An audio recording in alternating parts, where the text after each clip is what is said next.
Hello everyone, Linda here from Create Your Future. I'm just answering a video suggestion from a viewer that asked to make a video on manifesting your ex back, how to manifest your ex. So before we begin, if you'd like coaching, my information is in the description box below. I do offer one-on-one coaching, and also we have a free course on how to uncover your blocks and manifest fast. So manifesting your ex back. When you're manifesting an ex back, what I like to do is reverse engineer and look into how I manifested the breakup in the first place.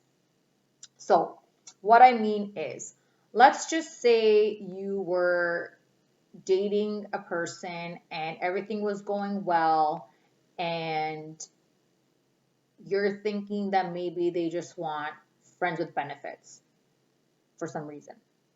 And then it turned out to be a friend with benefits. And now you're trying to have a talk to be in a relationship, and they say, I really like you, but not that much in that way.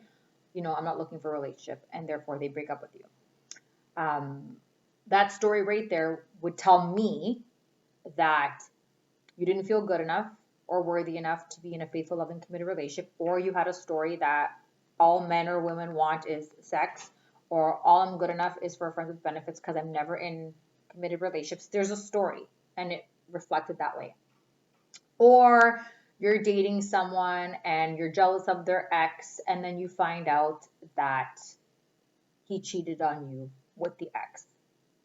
Well, were you jealous of the ex? Did you have a story that he wasn't over the ex? Did you have a fear that people cheat? That's where it came from. If you are dating someone and they're from a different religion or financial status, and you're dating them and you're thinking their family's not going to like me because I'm a different culture, or their family's not going to like me because I'm a different religion, or their family's not going to like me because they're into arranged marriages rather than love marriages, something that's basically making you feel not chosen, not good enough, whether it's religion, culture, money, financial background, race, whatever the case may be, you're feeling like for some reason they're going to break up because you don't fit that description, which comes from not feeling good enough, not feeling chosen. Then they break up with you and they say, it's because my family wants me to be with someone of a different race or a different financial background or whatever. Okay. So the first key is, let's reverse engineer to find out what thoughts, stories, assumptions, blocks, limiting beliefs, what was I thinking, fearing, and assuming to be true over and over again in my head that created the breakup. Because remember, everyone is you pushed out, and there's no one to change but self, okay? Once you figure out, oh, I was jealous, I was feeling like I wasn't good enough, I was thinking, men and women only use me for friends with benefits, I didn't feel prioritized and all that, you're going to write the new intentions. I'm always in faithful, loving, committed relationships. I'm loved, I'm wanted, I'm chosen. SP always desires me. He's faithful. She loves me. Whatever the case may be. Because what you want to do now is create the new story, the new identity. Who are you being? Are you being the old version of self that's feeling not worthy, not good enough, not loved, not chosen, dumped, left, cheated on, somebody picked someone better? Or are you going to be the new version that says, no, that's the old story. That's the old story based on my past experiences, maybe things that happened in childhood, maybe things that happened in other relationships. That's not me anymore. Screw that. What I'm going to do is I'm going to choose the version of myself that is deserving of a faithful, loving, committed relationship, that is always loved, wanted, chosen. I intend men and women, love and adore me. I intend I'm always in faithful, loving, committed relationships. I intend I'm always valued, respected, and appreciated. I intend I only experience the most favorable version and treatment from SP. I intend that I always get princess treatment. So what I want you to understand, though, is your affirmations or your intentions should reflect your old story, okay? So, if you want to say, I'm loved, I'm beautiful, SP loves me, SP chooses me, SP wants me, SP desires me, but your story, your self-concept is of, I'm never chosen, I'm never desired, relationships never work out with me, those don't match. If you say relationships never work out for me, your intention should be relationships always work out for me. If your story is, I'm always cheated on, your new story has to be, I'm always in faithful, loving, committed relationships. If your story is, I'm not good enough, I'm too fat, I'm too ugly, I'm too old, I'm too young, the new intention, the new affirmation, the new story has to be, I am perfect and good enough just the way I am. I am beautiful. I am gorgeous. SP loves me just the way I am. Do you understand? Once you figure out what the old story was that created the breakup by reverse engineering, we're going to change the story to the exact opposite. How do I want this to be? I want to be in a faithful, loving, committed relationship. I want to be in a relationship where SP is romantic and faithful to me. I want to have princess treatment. I want to feel chosen. I want to feel valued. I am respected. I am wanted. I am chosen. I am prioritized. That's the story you're going to stick to, okay? So part one, reverse engineer how the breakup started in the first place. Part two, change that story. People say flip it. People say tell the new story, change your identity shift, whatever you want to call it. You're going from the old crappy stories, nope, old me, no thank you, to this is the new story. This is who I am now. Now, what people can do are techniques. Some people can script the new story, visualize the new story, tell the new story, affirm the new story. Whatever feels comfortable for you, whatever works for you to help you stay in the new story dominantly.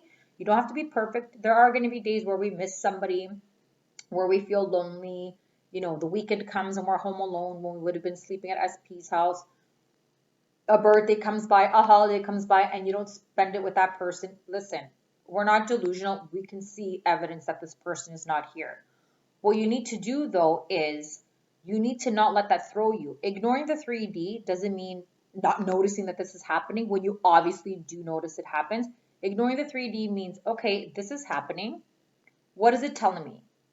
It's telling me that I still don't feel loved, wanted, and chosen. It's telling me that I'm doubting that the law of assumption works. It's telling me that maybe I'm wavering because I'm doing techniques to get SP back, but then at the same time, I'm complaining to my friends about how he's a jerk and not here. I'm doing techniques to get SP back, but then I'm checking social media to see if he's posted a new girl. I'm doing techniques to get SP back, but then I'm messaging him 5 times a day, looking to see if he left me on red and hoping that he is going to respond. Or I'm driving by his work to see if I bump into him. I'm taking all these 3D actions. You have to be consistent. You have to be consistent in the new story more dominantly than in the old story. You don't have to be perfect. You just have to be telling the new story more often. And ignoring the 3D means if something unfavorable happens in the 3D, they break up with you, they block you, they post a picture with another partner, somebody tells you that they have a new girlfriend, SP tells you, I hate you, stop calling me, I'm no longer interested.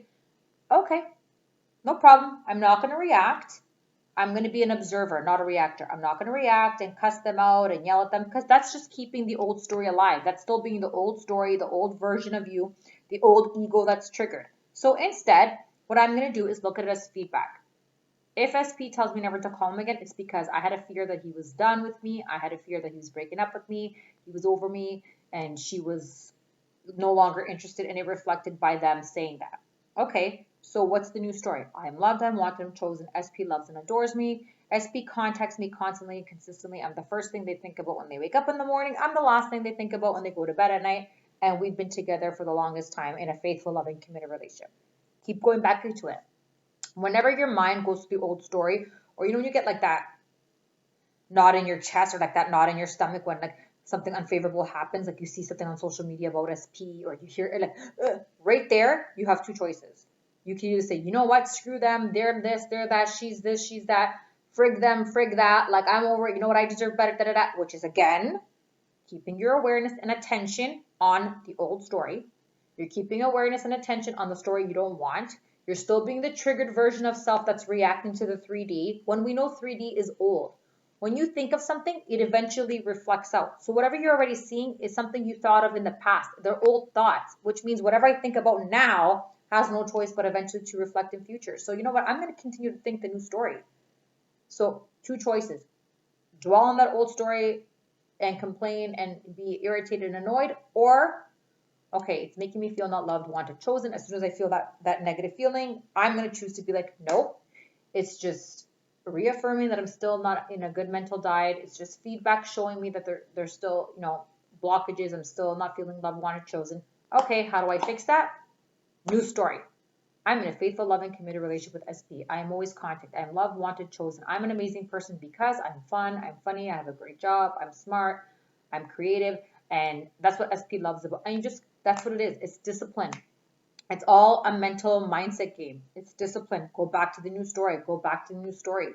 As soon as you get that ego little ping in your stomach, or the minute a thought that doesn't align with your end state, your end favorable story, no, stop.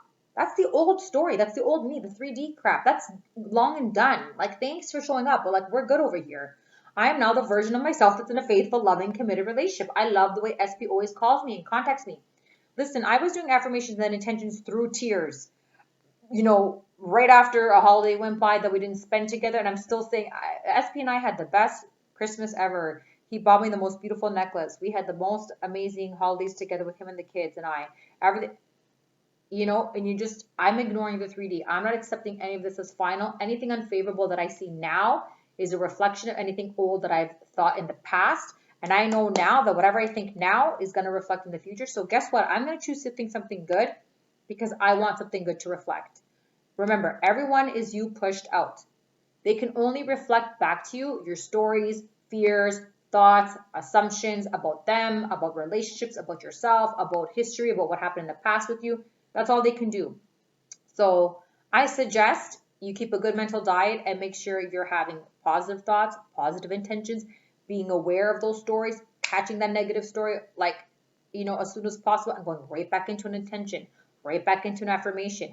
Maybe some people in the beginning need a routine where, you do your affirmations in the morning just to set the tone for the day. And then maybe before you go to bed, you have a nice visualization scene of you and SP together.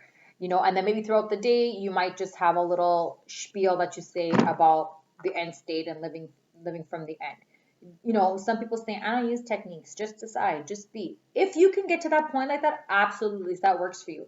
If not, and you still have the monkey chatter and the racing brains and the racing thoughts and the old story, you might need something to do a little bit more often to interrupt it, nip it in the bud, interrupt that thought process like they talk about in neuro-linguistic programming. We're going to interrupt that thought. We're going to interrupt that thought, interrupt that pathway, interrupt that neural pathway, and create a new pathway, right? And yeah, that's basically it. It's a mindset game. It's being aware of your thoughts, what you assume, fear, think, to be true more dominantly is going to reflect. Everyone is you pushed out, so we don't blame SP for not calling or leaving or ghosting, because we know that they are just reflecting the story, the fear, the thoughts, the assumptions we had that they might act that way. Ignore the 3D in terms of, even if you see something unfavorable, it's not concrete. Everything is malleable. We can change that. I'm not going to dwell on it. I'm not going to ruminate on it. I'm not going to call my friend to complain about it. I'm not going to keep that story alive. I'm not going to keep my awareness on any thoughts or stories that don't align with what I want. I'm not keeping it alive. I'm not drawing attention to it. I'm not going to keep checking 3D. I'm not going to keep checking their Instagram. I'm not going to keep complaining to my friends about it. No, that's long and gone. We're done with that. That's what ignoring the 3D means. And try not to waver. So try to stick to the favorable story more and consistently, because when you waver, they waver. If on one sense you're doing all these techniques to get SP back, and then you're saying, screw them, it didn't work, they didn't call me yet. And then in one sense you're doing techniques and visualizing how amazing your relationship is with SP, and then you're checking WhatsApp to see if they're online or when their last scene was, or if they messaged you. When you waver, they waver. They're getting our thought transmission. They're getting our inner conversations all the time. Think of like an imaginary string from our brain to their brain. So when you're thinking, they're thinking, should I call, shouldn't I call, shouldn't I call? Phone in the hand, ready to dial, getting cold feet. You're wavering, they're wavering. So yeah, those are my tips and my suggestions on how to get your ex back. So number one, reverse engineer to figure out how you created the breakup in the first place, because those are your blocks, for a lack of better words. Number two, you're going to change the story to the favorable story. Number three, you can use techniques or coaching or videos, whatever it takes to help you stay in the favorable story more often. Number four, try not to waver, because when you waver, they waver. Number five, ignore the 3D. Don't accept the 3D as factual. It's always malleable. Things change all the time. You don't know what's happening behind closed doors. You don't know if they're thinking about you right now. You don't know if they were about to call you tomorrow, but because today you freaked out and complained, they changed their mind to put the phone down. You don't know.